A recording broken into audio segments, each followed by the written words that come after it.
This is Trail Talk Live. I'm Aaron, And I'm Ricky. and we're back every week. IG Live, catch up on Spotify, Apple, YouTube, wherever you do your podcasts. You'll get it from tomorrow. Today, okay, sponsors, need to shout them out. XMiles, Tantrums, GOREWEAR. Discount links in the bio, or if you're catching up on podcast players in the description, so check them out. Ricky, any announcements? We've got some announcements today. I think we've We got have some a announcements today. we do, We've we do. We have a big announcement. we've And been putting this off for a while.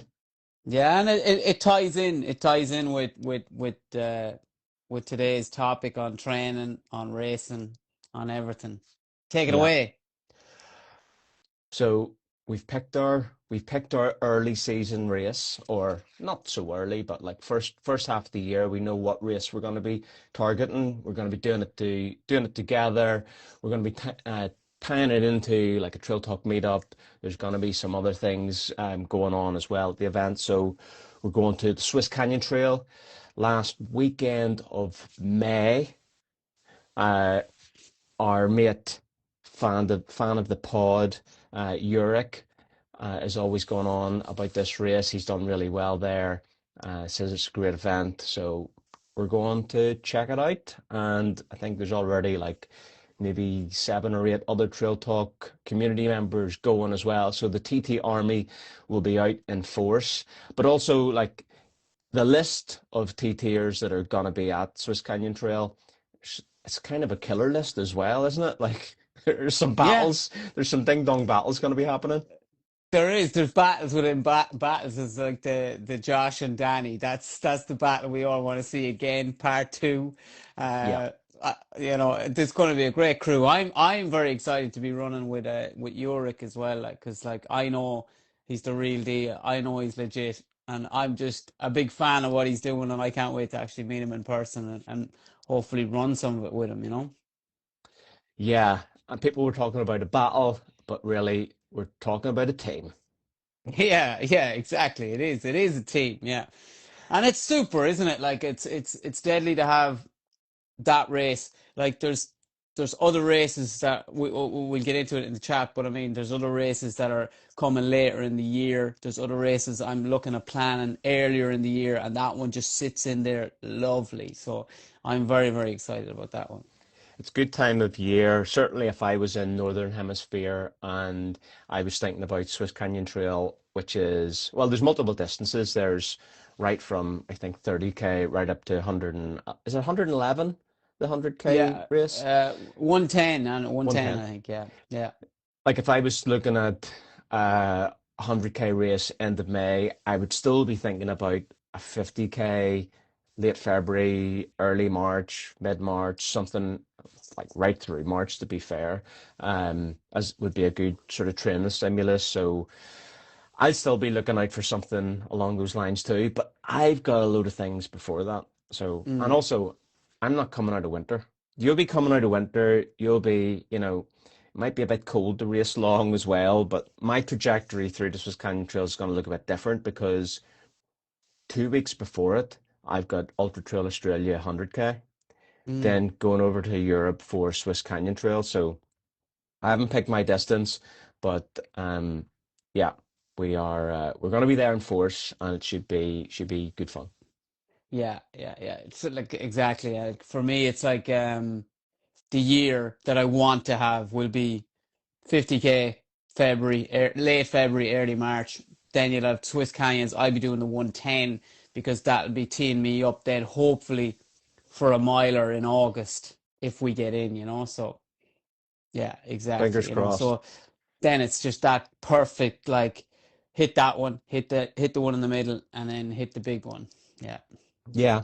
So today's show, the agenda, it's about training, rehab, recovery, all of the things around that. People submitted questions on Instagram, so we've got some questions to get through. But let's kick off the show with our normal segment. Like let's talk about our normal training update, and then we'll just naturally flow into those questions. If you're in the chat and you want to drop in a question, stick it in there, or use a little question box and drop it in there. It might be easier for me to find it as the the scroll keeps hiding stuff. Ricky, how's it been going? Like you had. Oh, hold on. Cheers, mate. Cheers, mate. Cheers. You had Mallorca. Was it 2 weeks ago? 2 weeks ago, yeah, yeah, 2 weeks ago. Wow, 2 weeks. That's mad. And you've just got back on the horse. You're out Yeah. running Sunday. So you took some downtime. Talk about that. Talk about where you're sitting now and how you're feeling. Yeah, like look, the show is we're here to talk about recovery, training, and going forward into 2026, and we're both in the thick of it right now. As in, you're only after finishing, yeah, your 100 miler. I'm only after finishing. Basically, my whole season is come to an abrupt end, and then An abrupt end. Oh yeah, man, but I come mean, on. It yeah, we came would to a say. glorious finish. Yeah, a great finish. Yeah, an abrupt end, I suppose. I don't mean that in a bad way. I mean it's like that's your race over. And then I took 2 weeks, because look, I had that glute issue. I went to my physio twice, and she was just like, look, just do me a favor, do yourself a favor, take 2 weeks off, don't run. And like normally I'm not very good at doing what I'm told, but I said, look, this time I'm gonna take the full 2 weeks. I took exactly 2 weeks off. And I'm not saying I was rejuvenated or super, super fresh or anything like that. I was still working, you know what I mean? I was still going and doing the daily grind. But my legs were getting a break and my legs were getting a rest. And then I was doing a couple of exercises here and there, and then a little bit of strength work, as in carrying heavy shit up ladders, which is also very, very good for the glutes, man. So I was excited and a little bit nervous about my run, which was only yesterday, right? So that was on the Sunday. And I knew what I was going to do. I was going to go out and I was going to do a half marathon on the trails. It Man, went. here, hold on a minute. 2 weeks off and then jumping straight into 21K. Yeah. What's that all But about? well, like I was saying, well, I've took 2 weeks off. I've took 2 weeks off. So if I'm going to go for a run, it's going to be a good one, right? So like I was thinking, right, but it was 21K. It was very, very controlled. It was very, very good. It was a lot of fun. There was a friend of mine that was supposed to come with me, and he just pulled out last minute. And do you know what? I was actually like, even though the run would have been great with him, I was actually really happy to be running on my own. I had the tunes in, and it was just, yeah, I'm back. I'm happy to be doing the thing that I love doing. And I had a great run, man. I had a really good run. And it was actually while I was running, because I was thinking 2 weeks off, surely I'm going to be in the bin. I'm going to be really sluggish. I'm going to be feeling unfit. But completely the opposite, man. I actually felt I had a pep in my step, right? That's from having the 2 weeks off. But I felt like my lungs, I felt like, and that's what I was saying to you earlier. I was saying, I believe that now I'm getting the effects of being at altitude for 3 times this year, if you know what I mean. Whereas my body got to rest and got to recover, and then I got those adaptations because I felt really, really strong. And that's not the norm. That is definitely not the norm when you take, even if I only took a week off, which I normally only take a week off, when I do go back running, I know that I took a week off and I feel like I'm sluggish and I feel like I need a few days to get into the swing of things. Whereas in that run the other day I was nearly thinking, you know what, I could maybe do one more race before the year is out. Ah, But I was no like, way. No way. yeah, yeah. But then I was like, shut up, brain. Reel it back, reel it back. So it's like it was a nice run to have to set me up and to put me in good form going into the next training block. If I took a couple of weeks off, now I am what? Is it 9 days? I think I'm 9 days since the race. If I took 2 weeks off at any point, I would kind of have I'm not really return to run niggles, but like return to run aches. The calves might get a little bit tight because they've forgotten that they're attached to a runner. And I would sort of have to ease it back in. So like my return to running from my 9, 10 days off, which is going to be today, maybe tomorrow, hopefully today, will be probably like 30, 40 minutes. Like I'll run, this says today, 30. I'm not going out for half an hour. Jesus Christ, you're only warmed up. 40 minutes, and then tomorrow I'll go back on the bike, and then 40 minutes, and then I'll go on the bike. So a day in between, and then I'll be like, okay, the niggles are worked through, the legs are loosened up. It's good to get more into like continuous running every day, and then I'll do another run closer, maybe Friday, Saturday. I'll do maybe like 70, 80 minutes. So it'll be Yeah. 3 runs this week, and that'll be my But okay back to training next week. but you're doing the bike in between as well, though. You're hitting the bike in between, so that's also helping you, get back into that where you'll be running every day as well. Like so, you don't forget to say you're doing the bike as well. Like Yeah, but I'm not on top of a roof with swinging a hammer. I'm not doing any of yeah, my strength work. yeah, but that's where I think that I can just afford to like take a swing at a run like I did yesterday, where I can go and do 21K on legs that haven't ran in 2 weeks because I am doing manual labor. I am up and down. I'm moving around. I'm getting tons of steps in. I'm carrying heavy shit. So I'm not fully rested, you know what I mean? As in my tendons and my ligaments are getting work every day. They're doing work every day. So it's a bit easier for me to transition back into a run like that.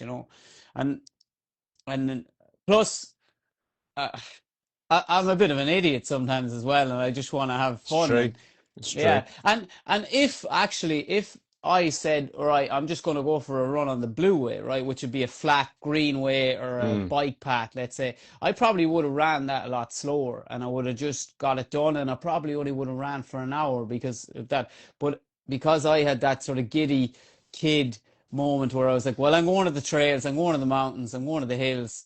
It's going to be fun. I know the trail really well, and I'm going to push it in a few spots here and there and just see how I feel and just figure a few things out. Now, don't get me wrong, my calves were definitely a little bit tender today, and still are right now. Like, but I mean, everything else is good, and I'm back. I'm back, baby. Yeah, I don't want to say we're back or we're so back. I've done nothing but see that all over the place from Francesco. Like I don't want to say I'm back. You know what I mean? But that's It's kind of where only we're it's at. only a poopy quote if it's so back. Yeah, we're so back. Yeah, No, yeah, we're not so back. We're just back. And what about the glute? yeah. Like again, it was one of those things. I was thinking that's what I was a little bit nervous about was am I going to find a pain there? Is it going to be a pinch? Is it going to shoot a pain down into my calf like it was before?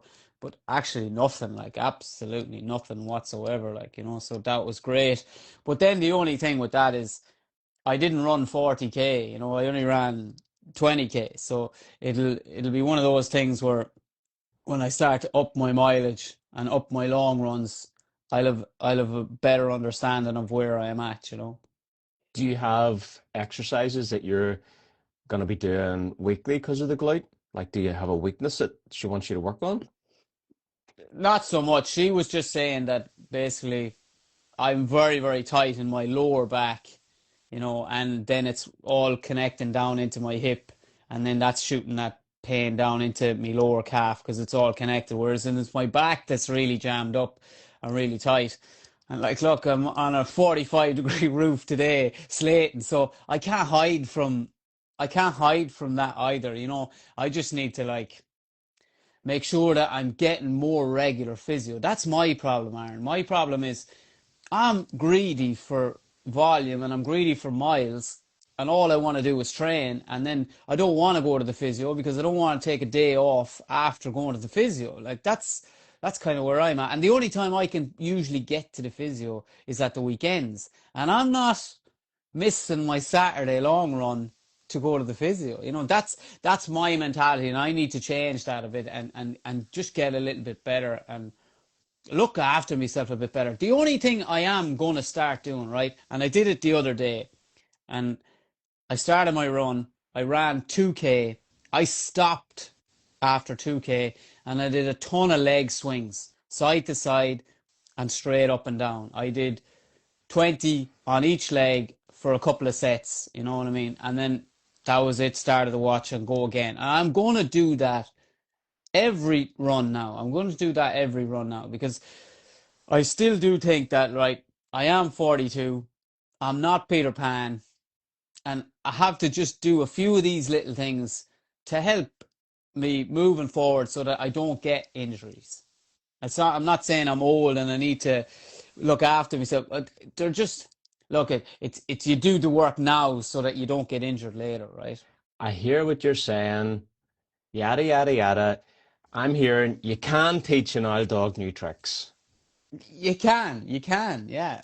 Reluctantly. You had to learn the Mm. hard way, but you're going into the winter, going into the off season, and you're doing some leg swings, and there'll be less of this. I'm just gonna stick my fingers into my glute, and it'll be fine. Yeah.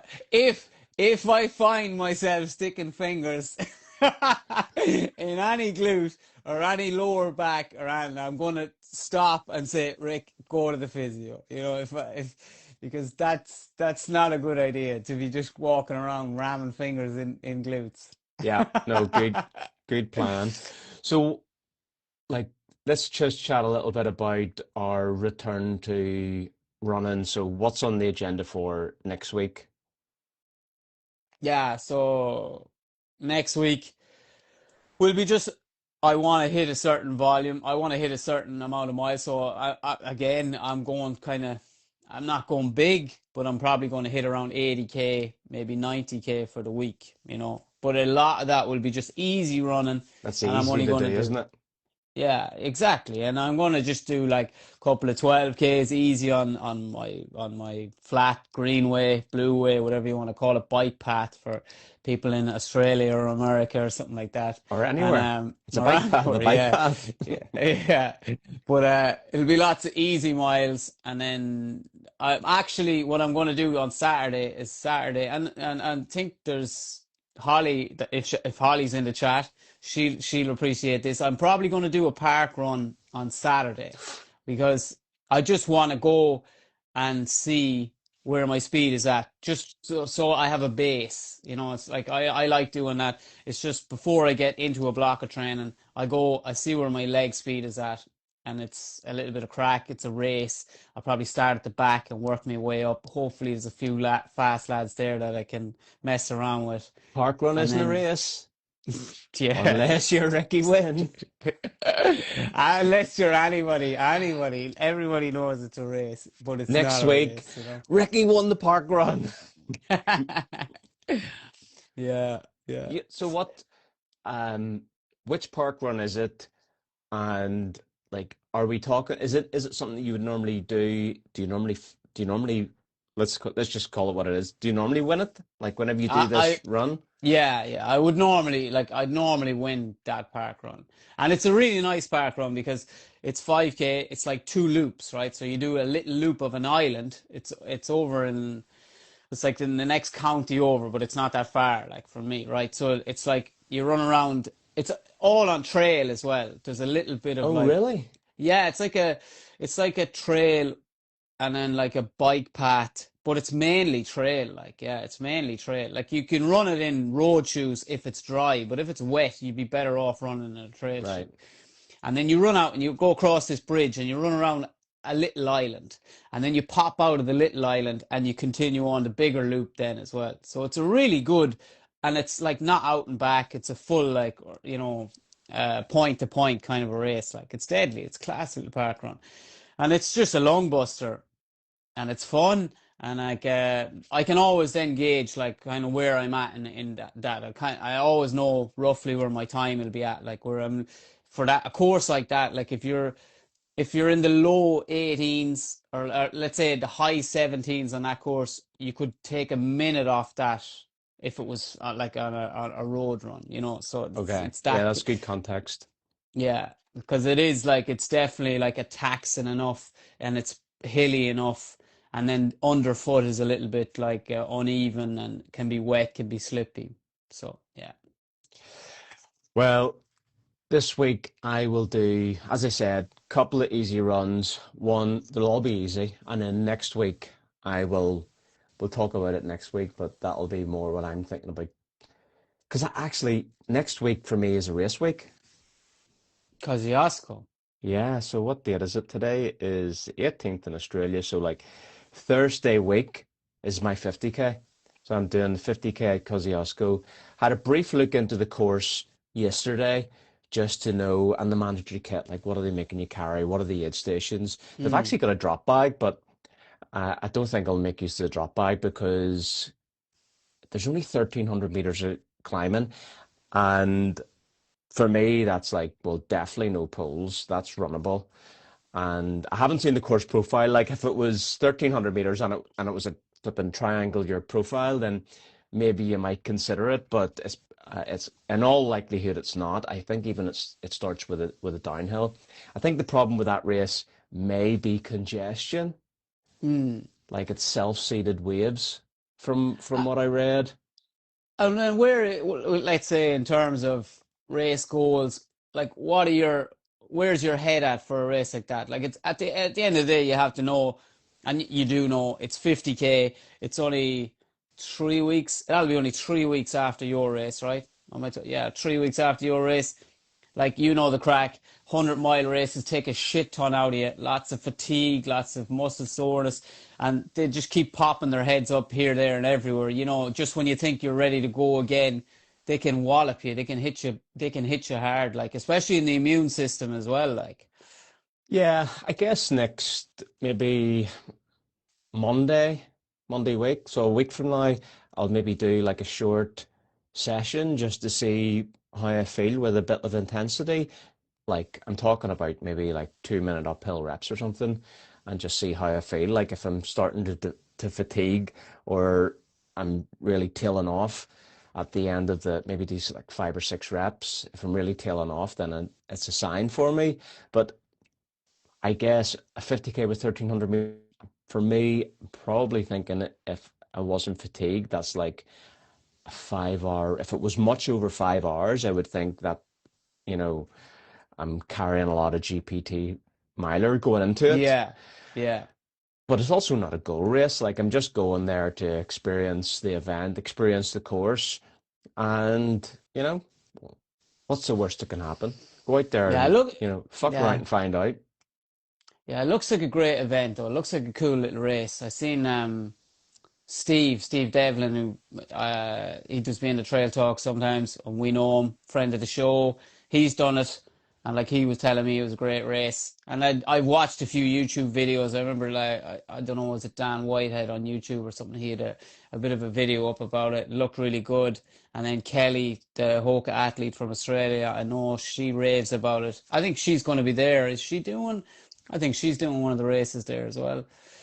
I'm not sure. I had a look at the elite entrance list, and there's only a couple of internationals, and the Australian names didn't really jump out to me.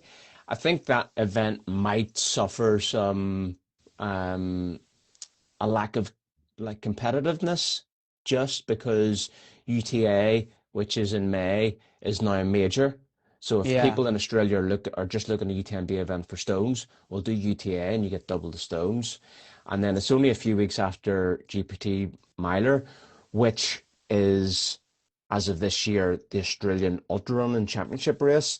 So, you know, Kosciuszko yeah. might suffer because of that, but we'll see. Let's get into some questions. Viewer questions. This is Trill Talk. You submitted the questions. If you can't stick around to listen to them, listen to the answers. It's all about training, recovery, rehab, and this whole realm of around training. You can jump into the Trill Talk WhatsApp. There's a training and recovery group, or training and rehab group actually, and that's really the basis of where some of this has come from. The questions that people have been asking. YouTube, Ricky, let's do some questions. Yeah. I'm just going to pick them out randomly, and I haven't really read them since yesterday. Um, how do you know what's hard or easy enough when you're racing? Like, I guess, how are you in tune with RPE? Yeah, I saw that question and I thought it was a great question because it is, because it's like come race day, you have race nerves, you have everything like that, and you have goals and you have a plan in place, or you think you have a plan in place, and then it's how do you know the effort that you're racing at is either too hard or not hard enough? Like, but I mean, that for me, like the answer to that question is in the training I've done leading up to that race.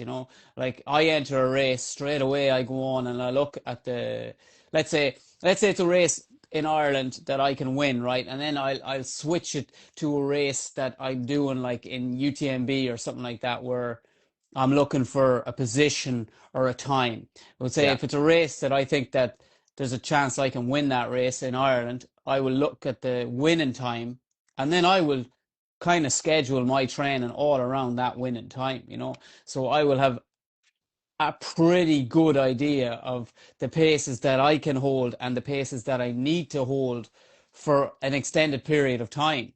And then RPE is like, I'm always asking myself that question in a long run, on a training run, when I'm trying to mimic a race. I'm saying, is this a pace? I'm saying this out loud to myself. I'm saying, Ricky, is this a pace that you can do for 2 hours, 3 hours, 4 hours, 5 hours, 6 hours? Because that has to be in your mind, like that. If you're like running the legs off yourself very early on, you have to be able to say, well, if I keep this going for 2 more hours, I'm going to blow up. And that's all about being in tune with your body and being in tune with yourself. But also, uh, if you haven't done that in training, then you can't go and do that in a race. You can't be oblivious and you can't be reckless and just try it in a race without having done it in your interval sessions, in your hill sessions, in your long runs. You know what I mean? So the RPE, you should know that from your training. And again, I think it's really difficult for people to get a grasp of where they should be intensity wise in racing because there's so many like things out there on the internet. Don't be in the gray zone, do all your training easy, do double threshold. It's all confusing, but like one thing that we've been kind of banging on about this year is about doing a lot of like steady running. And if you said to me, like, Aaron, what is the pace that you're racing, regardless of the distance, it's steady. Steady, yeah. It's like Yeah. what steady is where you are fluctuating in a range of RPE, a range of Yeah. intensity that you think, well, I can do this all day. I can do this for 50K. I can do this for 100K. And you kind of know, I guess, from experience. So I do a lot of my training steady. And what that might mean in terms of numbers is between RPE 4 and 6. Yeah. Like if you're running downhill at RPE 6, you're probably going too hard in a miler, but you have to be willing to flex up into 6 on the harder parts of a climb, knowing that it's not forever and that you will be able to um, recover a little bit afterwards. You're not burning all the matches as such, but it's okay to get up there and touch a little bit of lactate, like the first lactic turning point. You're going to Yeah. recover from that as long as you're eating. Like you need to Yeah. be eating, putting in the fuel if you're flexing through those RPE ranges. What do you say to that?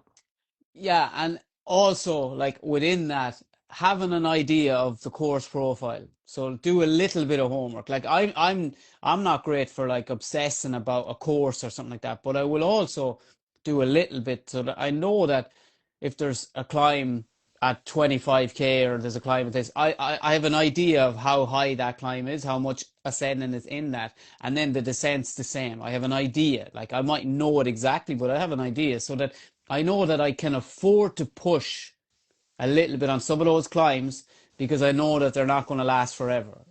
It's Yeah. not a 2 hour climb. It's only a 300-meter climb. It's punchy. I can get up and down that without burning too many matches. And then I'm on my way down. So it's a good idea to have the course profile in your head, in your mind.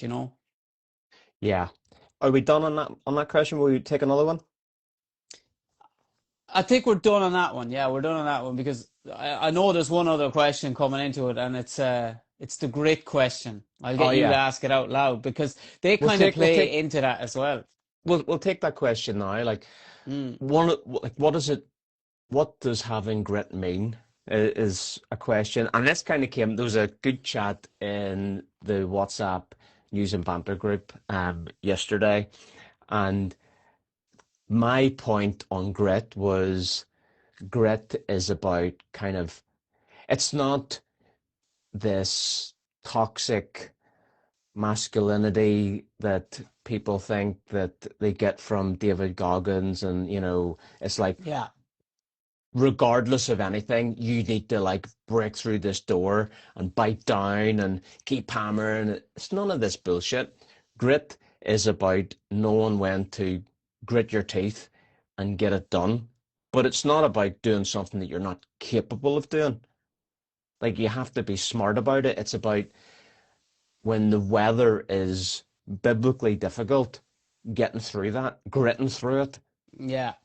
It's about doing hard things and being ready to tackle the hard thing, being prepared to tackle the hard thing. Over to you. Yeah, because like you took the words out of your mouth with David Goggins, right? Because that's the problem, right? So many people think that's grit. So many people think that suffering for hours and hours and hours and hours and just getting it, just coming, falling across the line. They think that's grit, but that's not grit. That's probably like that for me isn't what the grit is. That's a lot of people like can finish anything, without actually training for anything. You can, we've, this is a fantastic machine that we were given, right? Our bodies are amazing machines and they can do amazing things, right? But if you train that body right, it could do those amazing things even better, right?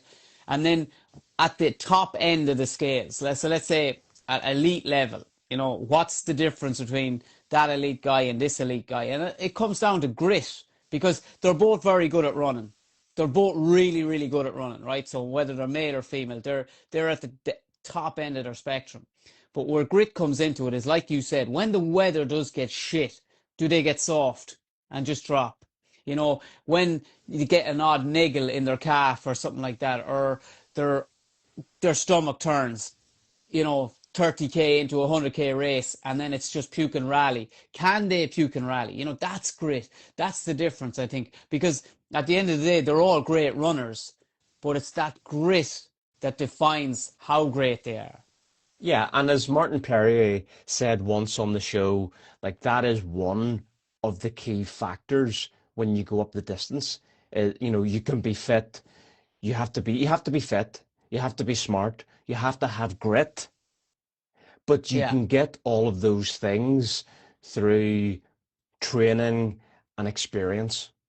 And you yeah, bring that together, and you kind of like your experiences make you tougher. Like, that that's why I always say, and maybe this is a good point, that where I'll finish on it is, like, you learn from your experiences, but if you do not endure, if you do not make it to the finish because you quit because it got hard, you're only learning to quit when it got hard. yeah, yeah, Sometimes if you like, you might be racing for a position, but let's say the weather came in at GPT, right? And all of a sudden the splits were gone. The race was going to take, I was estimating 2 hours longer than what my splits had planned. mm, Well, so what? I still had to get it done. I still had to grit through, even though the A goal had slipped because the weather was affecting everybody.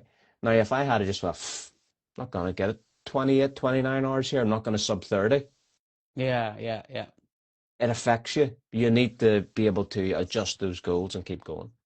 Yeah, yeah, and I'll finish on something very, very similar, and it's something you said to me actually after Majorca, like a race that didn't go the way I wanted to go, and then I just had to grit it out. Like I had to grit it out, and you were saying basically like it's the experience, right?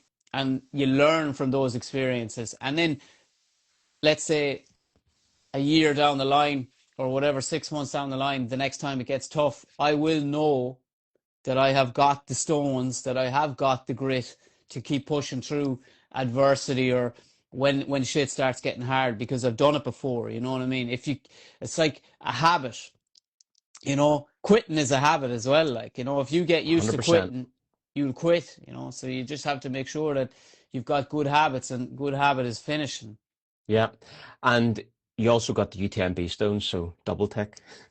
Yeah, yeah, exactly. Yeah.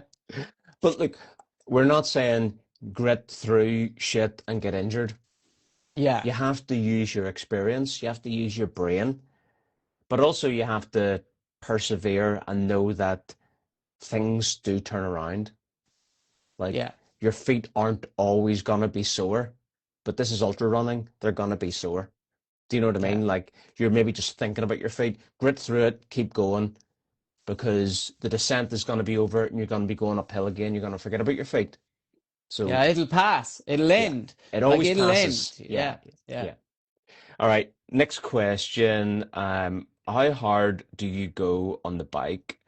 Uh, yeah, I think this is maybe related to for me. I use the bike. I was using the bike through this year for like uphill sessions, intervals, anything up to like 20-minute repeats, might like 3 by 20 minutes uphill. Um, just tackling that at in around FTP, maybe between 90 and 110% of FTP, which is your functional threshold power, which I guess if you translate that to running, it's kind of around threshold. It's like what you can, it comes back to that steady thing. What can you hold for that duration and still do the 3 reps or the Yeah. 5 reps or whatever it is? So that's an easy way for people to come back to it. So, how hard do I go on the bike? That's how hard I go on the bike. I go on whatever is going to be a steady effort. So if it's session, it's a steady effort. If it's easy, I kind of like the priority for me is just not too high a heart rate, not too high a watts, but maybe think about the cadence. So this week or last week I did what 3 times, maybe four, three, I think 3 times on the bike. And the priority was just like, make sure it's up over 85 cadence, keep the legs Yeah. spinning. And for me, that was like 100 to 110 BPM. It wasn't about gaining fitness. It was actually just about getting blood flow around the legs. The feet are moving. There's no impact happening. So it's part of the recovery. Yeah. And I will continue to use the bike in that throughout, so but I kind of also like to jump onto the bike if I'm tired and want a rest day, which I don't program. Like I don't go Mondays are off, a day a week's off. I just run until I'm too tired, and then the motivation goes, I don't feel like running or I'm too tired to run. I just go on the bike. But also your bike at the minute is purely for recovery, right? Whereas in, would say last year when you were injured, it was more you were actually getting your sessions. You were doing a lot harder sessions on the bike, whereas in now it's more focused on easy days, recovery days, and just getting the legs moving. Yeah, I haven't, well, right through to July, I was doing sessions on the bike because you can get a longer sustained effort on the bike and it's controlled. Whereas if I was to do that here, I think you're probably talking 3-minute hills I could get in the city. And if I wanted longer than that, I'd have to drive to the trails. So Mm. using the bike for intensity, and I probably will continue to do that because it builds good leg strength, and then make it into a double day and go for a jog later on. You don't use Zwift, right? You don't use Zwift. No, I use Ruby, which is the same kind of thing, but it's not cartoony. So it's Okay. actual real life video. Yeah, and do you not like because a lot of the time, and like I have a brother who's recovering from hip surgery, and he's on the bike all the time now, But he's got Zwift, and he's racing all the time. He's racing all the time. Like he's saying, Oh, of it's course, so hard not to get what's caught his up, surname? like What's his surname? win. Yeah, there you go. That's why he's racing Yeah, all but the time.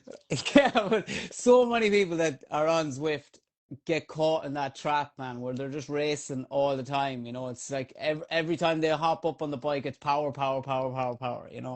It's like they don't know how to like just go for a cycle on Zwift, like. I turn all of that off. Like you can edit the interface, so I even hide the other riders that are doing the same route. I don't want any distraction. I'm just like there doing my thing. And if it's an easy ride, I'll stick something on YouTube.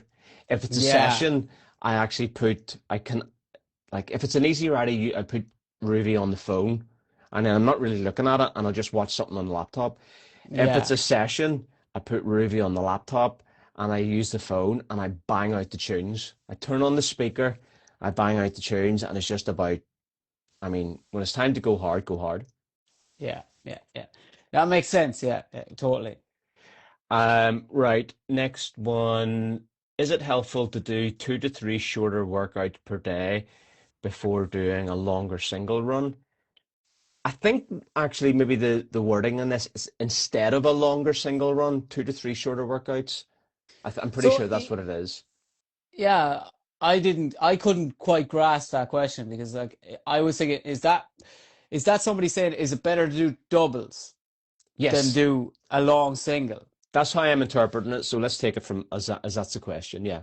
Yeah, so I'd be a big fan of the doubles. Like if let's say in the ideal world, if I didn't have the job that I have, I would probably run in the morning and I'd run again in the evening because I would number one get a lot more volume in, which I love, you know.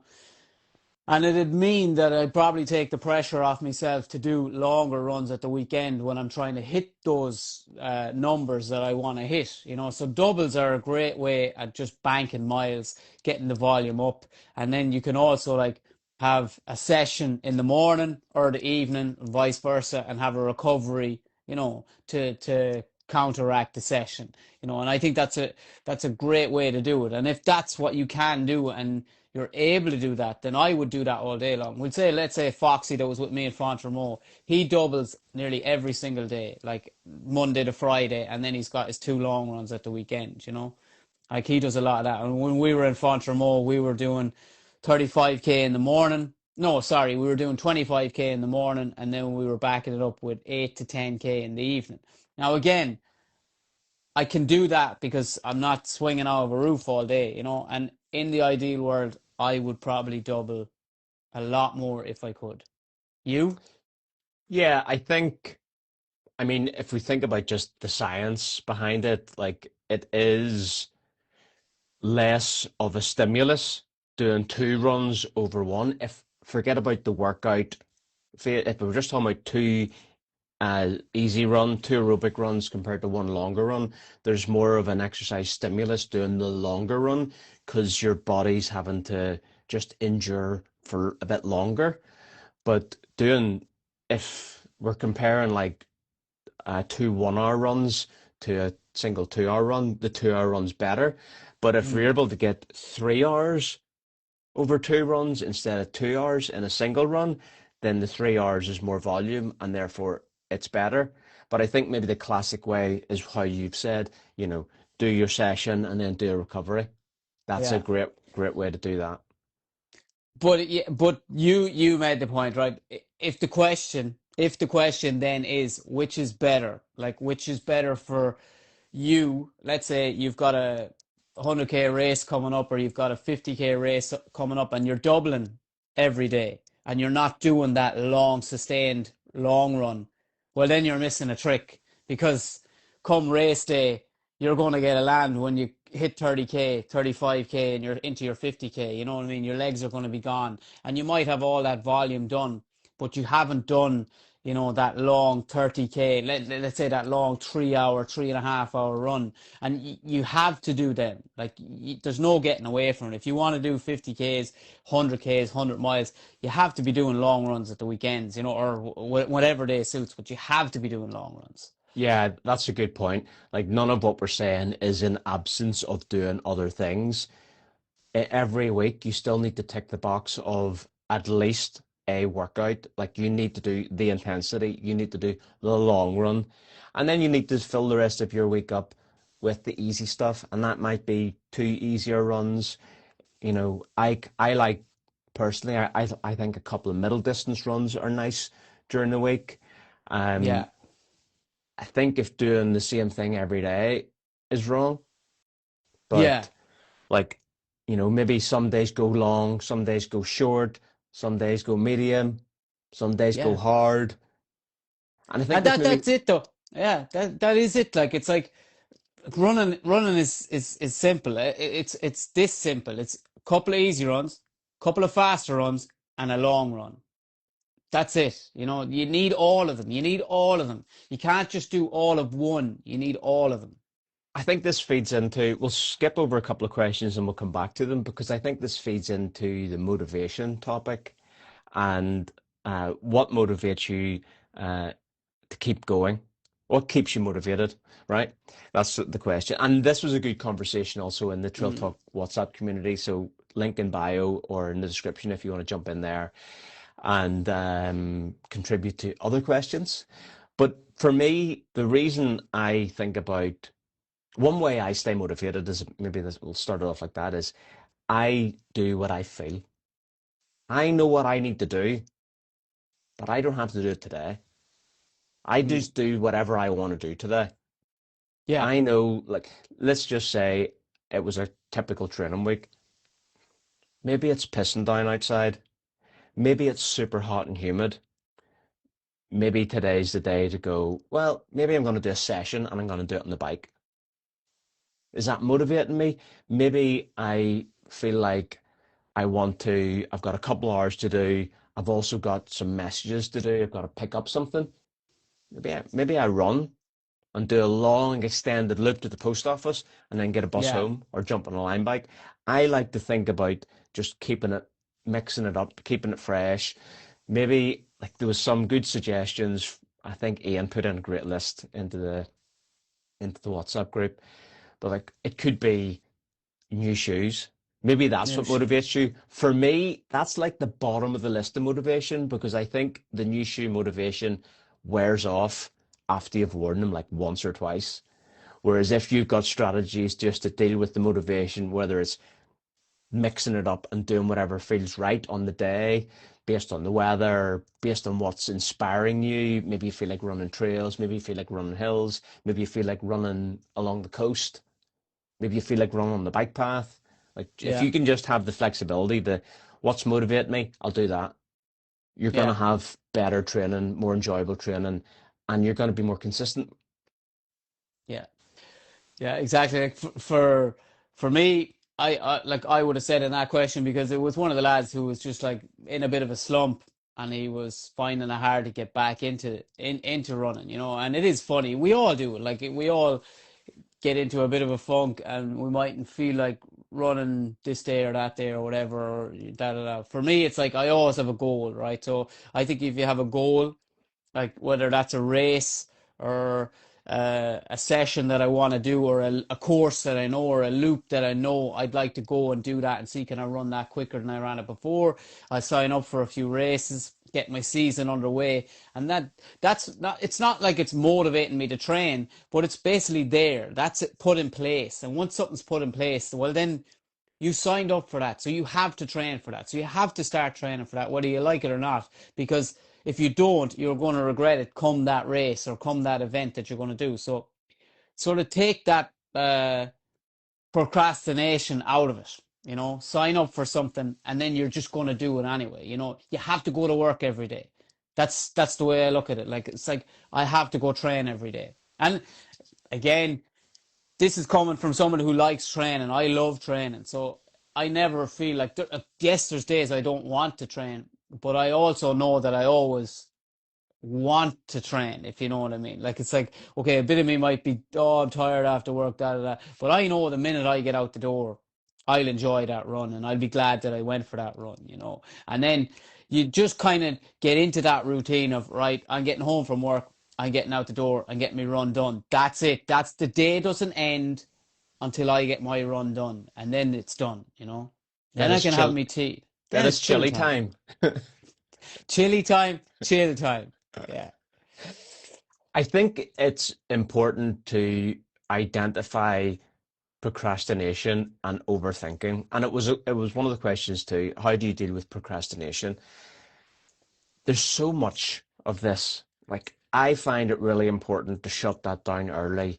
That's why I just do whatever motivates me. But if you're thinking, what time will I go out for this run? I've got flipping strides to do today, or I've got speed work to do today, and you start overthinking it, and you're like, it's I'm guilty of this. Like Mm, everyone's guilty of this. I'm not talking about this from someone that doesn't experience it. I've experienced it, but I'm just sharing how I cope with it. What if I don't hit those paces? Oh, it's flip me. There's 50-kilometer gusts today, and I have to go and do speed work. My split times are going to be shite. Like this is all procrastination. yeah, It doesn't fucking matter. It doesn't yeah, matter if it's wet. It doesn't matter if it's windy. It doesn't matter what the split times are.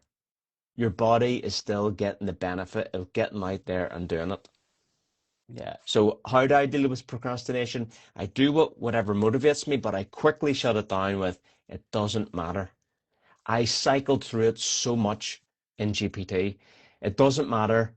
And Brian Mullins, what would Brian Mullins do? I remember saying out loud during the race, I was like, what would Brian Mullins do? He would get it done. yeah. He would It's just get shut it down done. the Yeah, thoughts and get it done. Like it doesn't matter that the sun is out and this climb is in the heat because you have to do it anyway. So why are you thinking about it? Why are you yeah, making it harder on yourself? Just get it done. It doesn't fucking matter. yeah. But another thing to think about, and maybe it might sound like it's a little bit, I don't know, cliche or a little bit, I don't know, soft or something like. You have to also think, you were injured last year. Like when you were injured, I've been injured. We know This loads of year, people that we're are still injured. in the Yeah, year, Ricky. We're still in the yeah, year.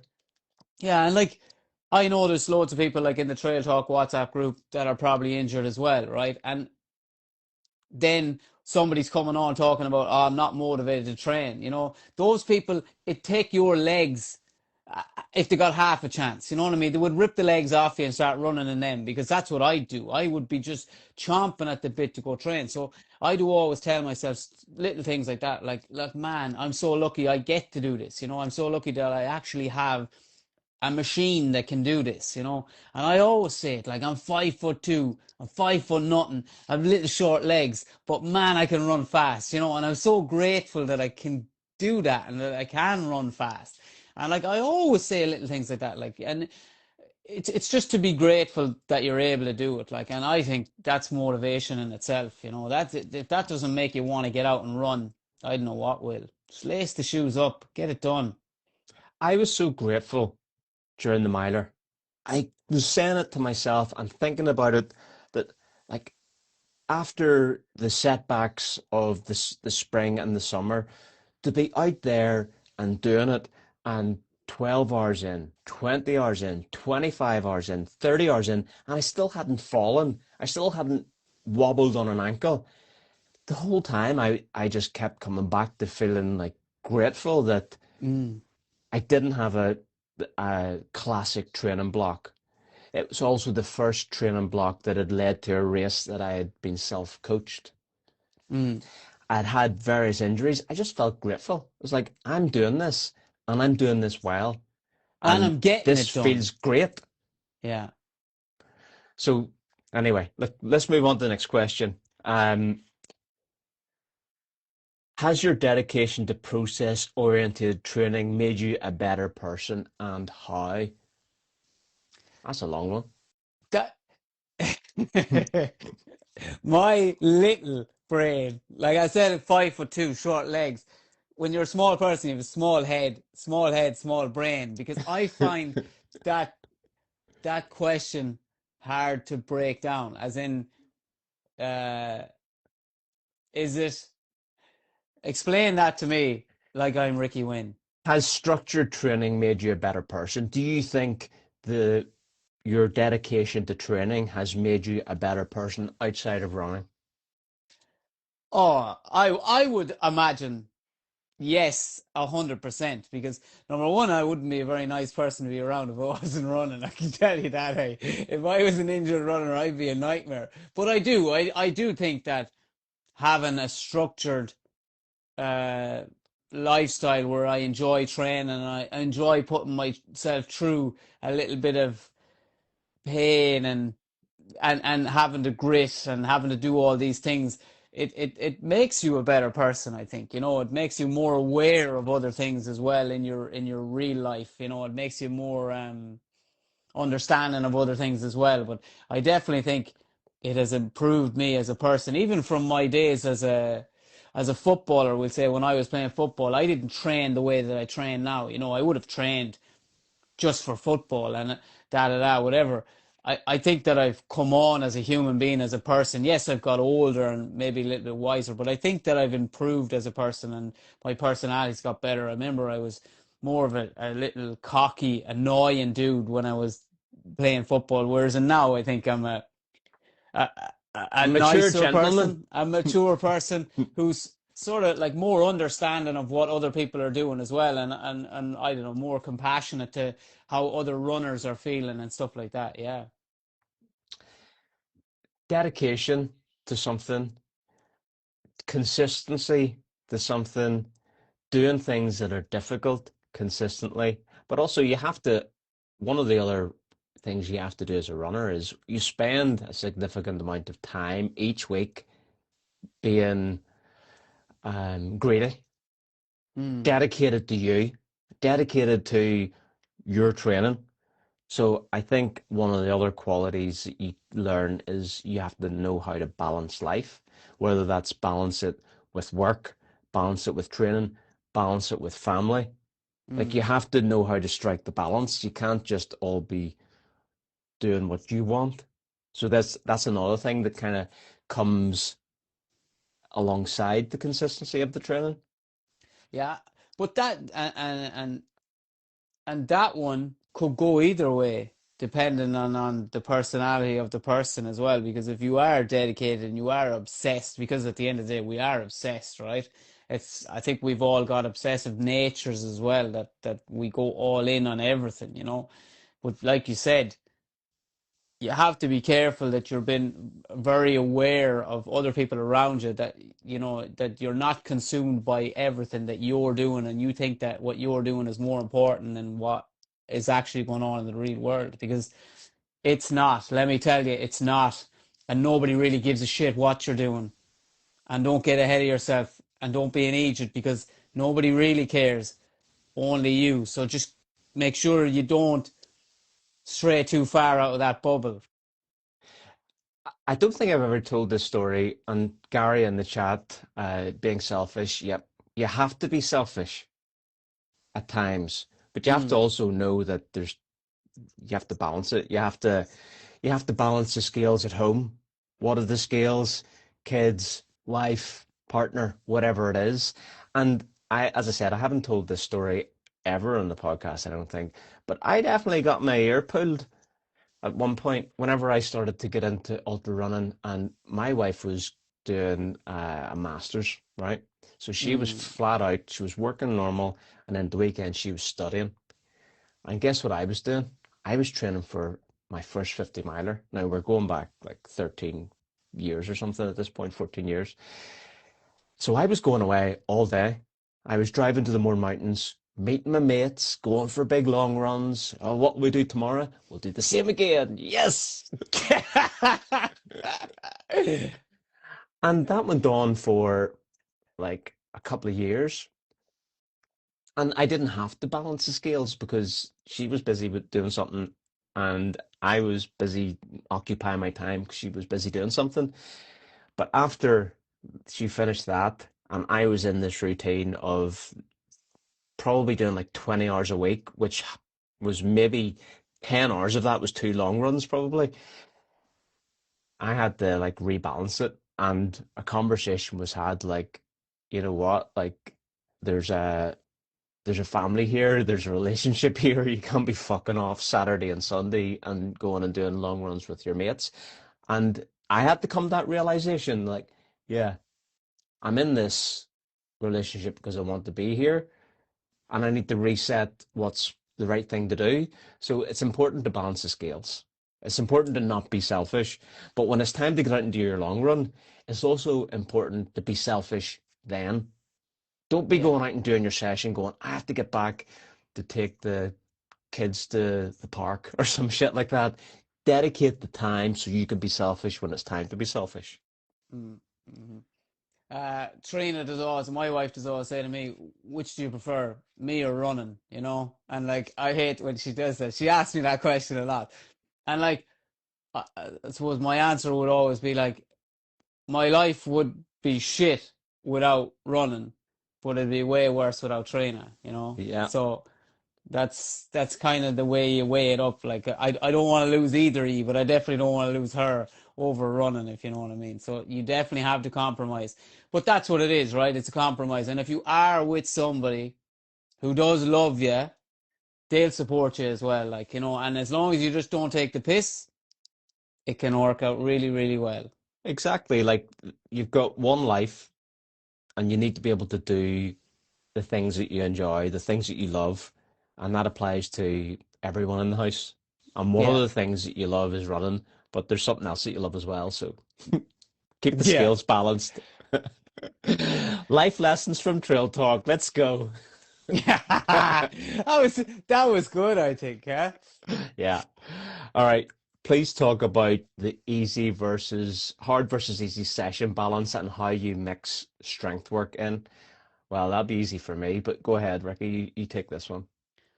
Yeah, so are we talking like we'd say on a weekly basis, what are you doing? Like your easy, your hard, and then your strength work. How are you structuring that? Is that kind of what we're talking about? Yeah, how do you balance that in a week? So, in the sense that one of the things that we know is you want the hard session, the quality session, the important session, you want it as far away as from the strength session as possible so that it doesn't Yeah. impact it. So Yeah. over to you. So like I start off with my strength sessions come at work every day, so I can't get away from them, right? Like the odd day, right? I will have an easy day if I was second fixing a house or hanging doors. They're handy days, they're easy days, but I don't have too many of them. Usually strength work every day at work, right? But regardless of that, I'm then because I'm doing that. I'm very aware of where I need to put my easy runs and where I need to put my sessions because I'm fatigued and I'm tired from work. So I'm usually like a session, not a session, more like two easy runs, Monday, Tuesday. Wednesday will probably be like a progression run because I just love progression runs. I feel like I'm getting more bang for my buck out of a progression run than I am out of an interval session, right? So I will do progression run on a Wednesday, but also on Thursday I could do something with a few pickups in it. But I mightn't either, right? That's never to. I always save my hard session though for the Saturday because I do my most intense run on a Saturday because number one, I'm not working on a Saturday. So when I wake up Saturday morning, I feel like a brand new penny. I feel like I've had a great sleep and I feel rested. And psychologically, I'm saying, well, I'm not working today, so you can't be tired. There's nothing wrong with you. Time to hit that session. And I'm looking forward to that session because I've been tired all week from work and I'm really looking forward to that. So that's what I do. I'll have a progression run on a Wednesday and a hard session on a Saturday. And then I will back that up with a long run then on a Sunday. And then I'm back into easy Monday, easy Tuesday. That's kind of usually how I do it. Like, And so your Saturday session isn't long as well? it'd be long, but the session would be short within the long, if you know what I mean. So it'd be like maybe eight. If it was a 20K run or a 25K run, there could be 8K in that where I'm working hard, and the rest is easy. Yeah. So you're not doing specific strength because your job is working strength anyway. It's like you're lifting stuff, you're getting all over body strength, which is great. For me, like I'm not great at strength. I mean, I've got a step up box there. I've decided I've got a load of kettlebells. Um, but a lot of the stuff I do, I think I focus more on like the mobility side and the keeping things working. It's not great, but I'm not telling anyone else what to do. But in terms Mm. of balance, I think it's important to, if you're doing the strength work or you're doing the step ups or the farmer's walks or whatever, don't do it and impact your hard session. Like do your hard session on a Wednesday morning, do your strength session on a Wednesday afternoon, and then if you're not doing another hard session until the next Wednesday, you've got a whole week to recover from the strength work DOMs. So I think that's the way to end Yeah. that one. And don't be. don't be lifting crazy weights either. Like, don't be heading to the gym and doing leg day and absolutely destroying your legs, like, because then you won't be able to walk, let alone run for 2 days after it. Leg days are the worst. Like, I know you have to do a little bit, but I mean, it's only a little bit. You're only looking for a very small stimulus. It's more, I think strength work, yeah, it's for power and all that, but mainly it's for maintenance and staying injury free. That's what it's for, right? And when I'm at work, okay, someone might say, but that's not strength work like the gym. But it is when you're me because I'm very aware of what I need to be doing and how I need to be lifting something. And I lift it the same way I'd lift something in the gym. And I do a few repetitions with something in my hand, messing around and acting the idiot, but also doing the work. Yeah, so you're kind of like just doing it naturally by feel. I look at people at the start, like I was looking at people in GPT going, holy shit, look at the quads in that boy. Mm, Like proper quad envy. And it was so funny because you've had these feelings, it's maybe part of the pre-race nerves as well. And you just cook them all. Like yeah, you just beat them all because they've worked these quads in the gym. They haven't worked these quads on the hills. They have these perfectly sculpted quadzillas. And the bigger the quads, if they're not just from hill running, those are muscles that are going to die on the descending.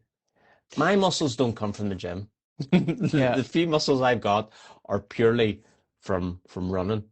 And then the yeah. mobility stuff's to keep me moving well. Yeah, yeah. If they're quads from the gym, a lot of the time it's all show no go, right? It is, right? But in saying that, Mick Fox, marathoner, 219, just genetically, the man does not do any squats. He doesn't do anything. But he is just huge, really, really muscly defined quads. He hates them because in his mind, he's saying he needs more energy to lug them around with him. You know what I mean? Like, but to look at him, you would think that man is banging out squats day in, day out in the gym. So that's what it is too. Sometimes people are just genetic freaks and they've got muscles where no matter if I was in the gym for 6 months, I wouldn't get half my leg. My legs would never ever get that big. So don't Yeah, be worrying about what everyone else has. yeah. It's not a quad size competition. Yeah, yeah. Ricky, what is your why? What is me? Why? My I why is actually I hate because this question. I hate yeah. this question. I don't have a why. It's Why? it's like I fucking love it. yeah, it's like the how did you get into running? I don't like that question either. Like it's just a question I always get asked and I never like it. But if you were to answer that why, I suppose the why is like it's not why do I run, it's more why do I do this? Why do I do it to the lengths that I'm going to? Why do I do it that I'm willing to train every day to get better at this sport? And that just comes from my upbringing, from how I was brought up, from the day I was born. I was just competitive. I was living in a house with two brothers, and I mean, you fight for your life. You know what I mean? You fight for your dinner, you fight for the football, you fight for whatever's going. Like, you know what I mean? And that's it. I've got to drive, and I've got all this energy. I'm as well put it to use, and there's no better place to put it than running up mountains. So your why is that you just love it. I just love it. Yeah, I People just like love it. this question gets batted around. It's important to know your why, and if you don't have a strong why, when it gets difficult, you're gonna be lost. And I can kind of see where it comes from. Like if you're But I don't think it also applies to me because I have a similar wire to you, and that is just I enjoy it. Like I love being outside. I love being in the mountains. Running is a great way to just enjoy that terrain, and it's pretty fucking cool. Like I get Mm, into mountain running because I saw two guys running in the mountains when I was hiking, and I was like, "What are they doing?" Because that looks class. And then whenever you start running down mountains, you're like, "This is the most fun I've had since I was a kid." And it yeah. kind of just goes from there. But like, if your why is I want a certain time, I want to beat everyone, then you're gonna like. burn out of reasons to continue. Like if Yeah. that why has any place in ego, then you're not going to be a runner long term. Like you're a short term runner. You'll be in and out in a few years. I see that all the time. Like ego running is not good. Yeah, and if it's only for your ego you're doing it, you're going to need a whole pile of grit, and usually ego and grit don't go together. Hey, you know. But in saying that, I know there's probably loads of people that actually have, let's say, had a trauma in their life, or they had something that happened in their life, and that's their why. And neither me nor you or anybody can take anything away from whatever anyone else thinks. But if it got you into this sport, that's a good enough why for me, whatever it is, because I don't give a shite. This is the best sport in the world, man. There's nothing that beats this. I've done everything. I've played every sport known to man, and I've tried to win at every single sport that I've done, and this is the best one. And I've Yeah, met more sound people. You know what I mean? I've met amazing people. And like every year, I say it, man. I say it every year. This is the best year of my life, best year of my life. And it's not just because of running, it's because of the things that running has brought me and got me and people that I got to meet and talk to and see. yeah. You could have a why, a really strong why that's based on another member of your family, someone that you've lost. Those are all whys that are amazing. I Mm, can't relate to those. They're not part of my life story, but they're great whys as well. Like if that's what's motivating some people, which I know, yeah, I know some people that's the case. That's amazing. Like yeah, that's a fire inside that I hopefully, but would never experience. yeah. Like So that also, is, yeah. If that why, like that's a deep why. You know what I mean? So, and if that's your fuel, that's going to get you around as well. Like that's going to get you around 9 times out of 10, 10 times out of 10. yeah, but we keep hearing what's your why? And I think for the audience, you don't have to find your why. Yeah, You might just yeah, love it. yeah. That might be it. Right, last one before we move on to the bonus question. A lot of us are really bad at recovery, uh, hoping for foot tips as well, feet tips, or like also like so recovery tips, and also something about feet or feet centric recovery tips. Take it whatever way you want. I didn't Well, doctor these questions. I think you have more inside knowledge on the foot recovery because of the injury you had last this that was last year. It That was was last year. This no, year? no, like I had PRP in one foot a year ago, like last Mm, November, but then May I sprained or tore two ligaments in the ankle. So yes, I've mm. on the other foot. So yes, I've had a surgery and I've had an injury, but I don't think that's what we're talking about, is it? Are we talk No. take it whatever we want. It could be recovering from a race. That's how I was thinking about this, rather than recovering from, a critical kind of catastrophic injury. Of Well, I am the king of recovery at the minute course you because are. I literally took 2 weeks off running, which I never ever did ever before. So maybe that's me just getting a little bit smarter, or maybe that's me just listening to smarter people than me telling me what to do and me taking their advice. The Either latter. way, yeah, either way, it's all good. I think you have to respect your body too at the same time. Like it is a wonderful machine. I keep saying machine because I love calling it a machine. I don't know why. I just think it's a great name for it. Ricky But Robocop. yeah, but like you have to respect what we do to these to ourselves. Like I mean, you just literally ran 100 miles. You know what I mean? So you have to be very very aware of how to recover after that. You can't take the piss and you can't just jump in and do this, that, and the other. You have to take the time to look after yourself, to eat right, to hydrate, to fuel yourself better, to sleep better. I am no messing. I'm the king of sleeping. I had serious sleeping done over the last 2 weeks. I was getting champion sleeps of like 10 and a half hours on Jealous. Saturdays and Sundays. And yes, anybody that has kids, I apologize that that will never happen for you. But I don't have kids. I've got two cats. So I can sleep for 10.5 hours on a Saturday if I don't have to work. And I did that 2 Saturdays in a row, like 10.5 hours. That's monstrous. And you can have all the recovery tools in the world. You can't beat sleep. Yeah, it's number one. Forget about the Mm, boots.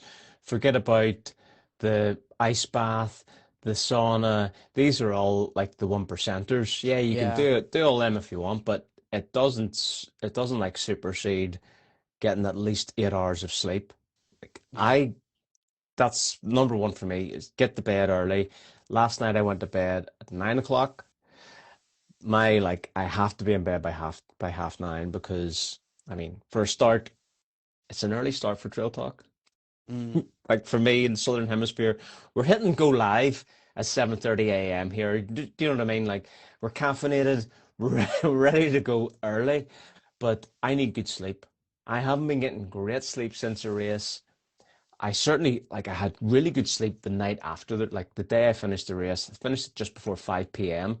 That night, I got like 7 hours, got up, went to the toilet, come back to bed, got another 2 hours. Like I was like, nice. this is amazing. And it felt so good. Like the next day I did something like 15,000 steps, which for me is like amazing for recovery. I like love to do lots of walking after a big ultra. We're not talking 50K. We're talking at least a sunrise and a sunset. Proper, proper big boy ultra. So like lots of steps, I think keeps you're not having the impact of running, but you're using all the mechanics of the feet and the ankles and the legs. I think that helps.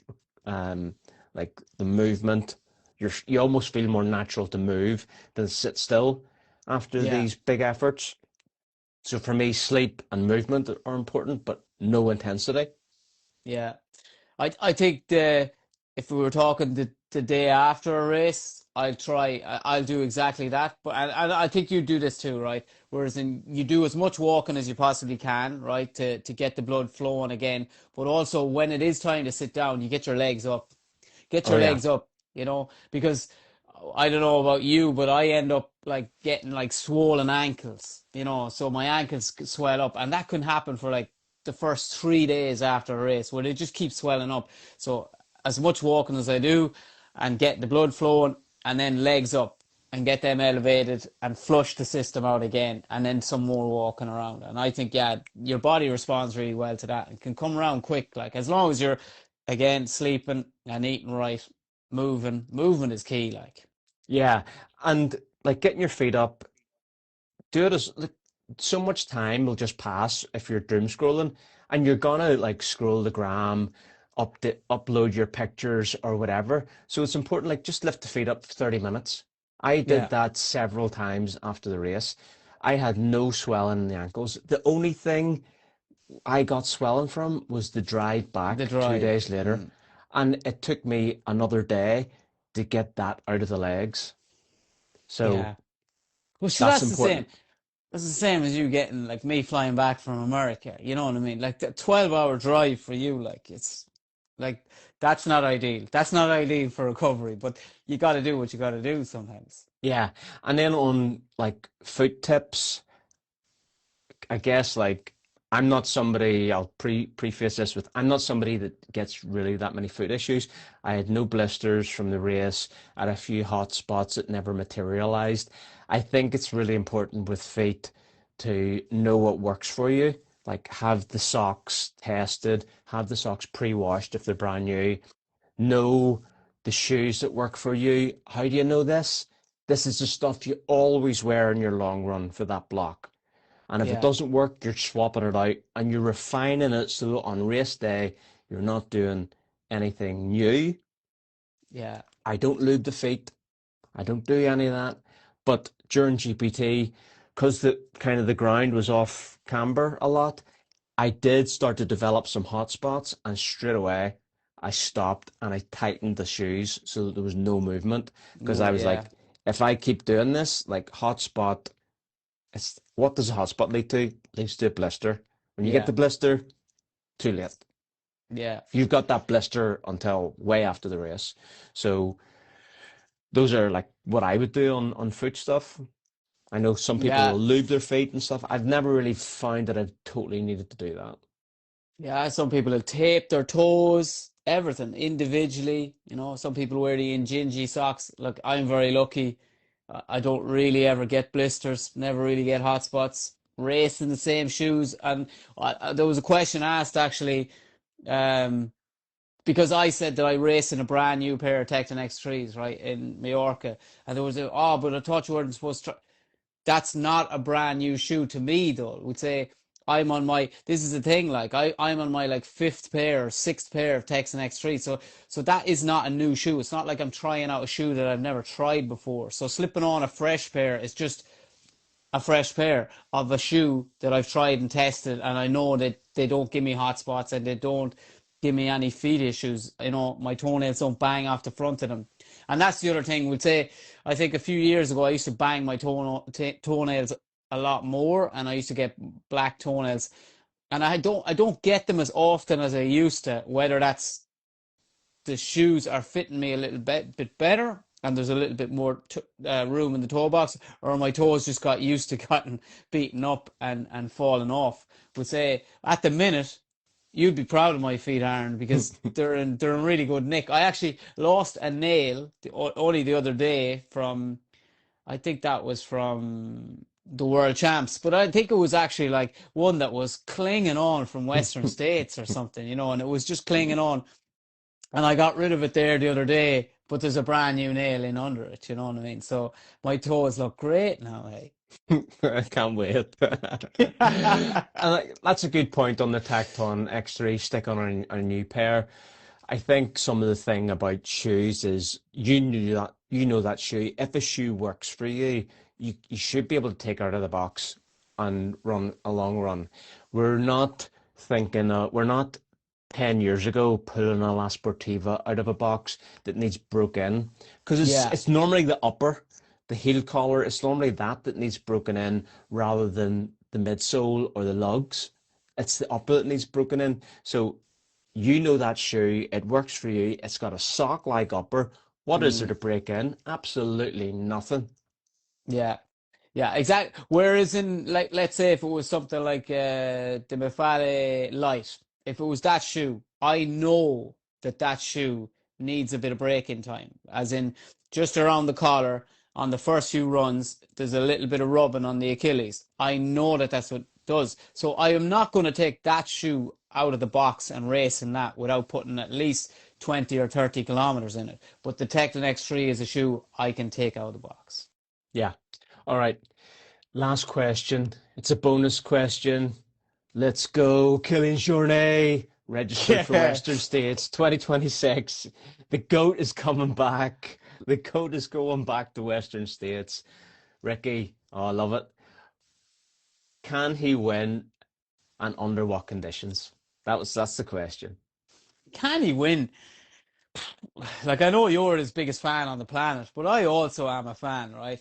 And anyone that says he can't win, well, then they don't know who Killian Jornet is, right? Because the man has done it all. He's won it all. He's tried and tested, and he was third last year. You know what I mean?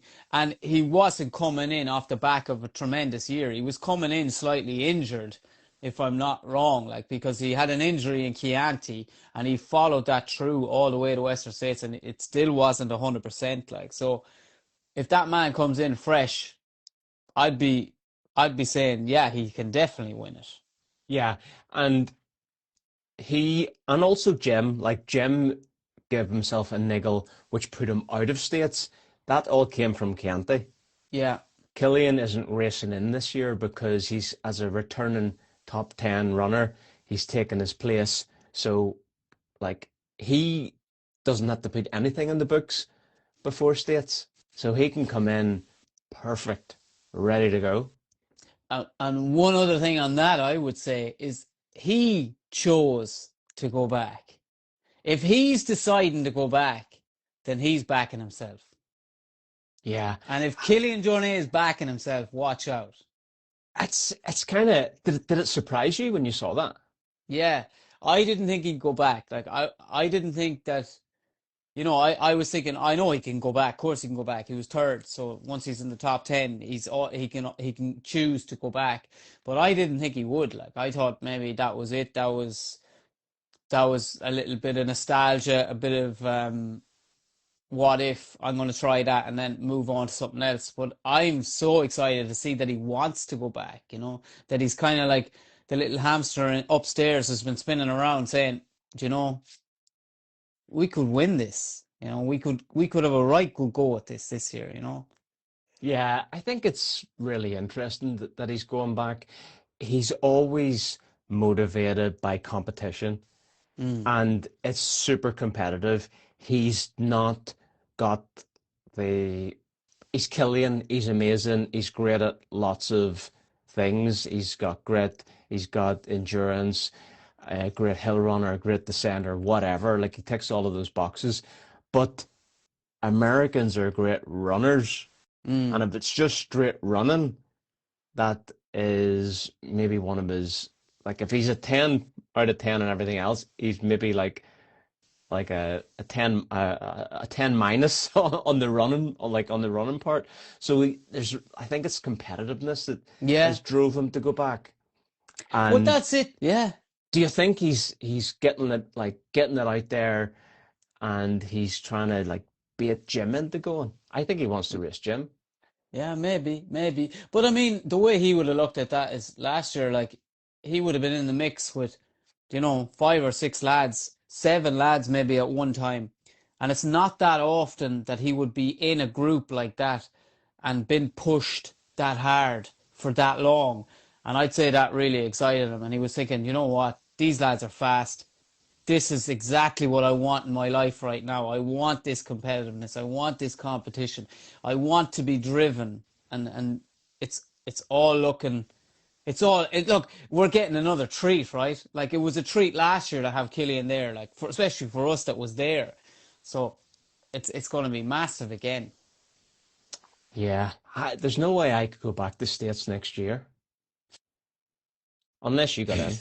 Yeah, well, like, look, like there is a very, very, very, very, very, very small chance that I will get in. But like I've said it before, like how lucky can one person get? And I got very lucky last year. You never know, hey. You never know. Yeah, we can't write it off. We just have to figure out a way of getting it done. Mm, yeah. But I'm not going to plan ahead. Like, not yet. Not yet. No. Anything more on Killian at States?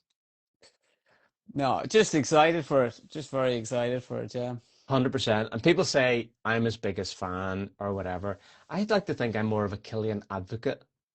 Yeah, oh, definitely. Nobody can say anything bad about Killian ever around you, anyway, without How dare without you? getting backlash. Without getting backlash.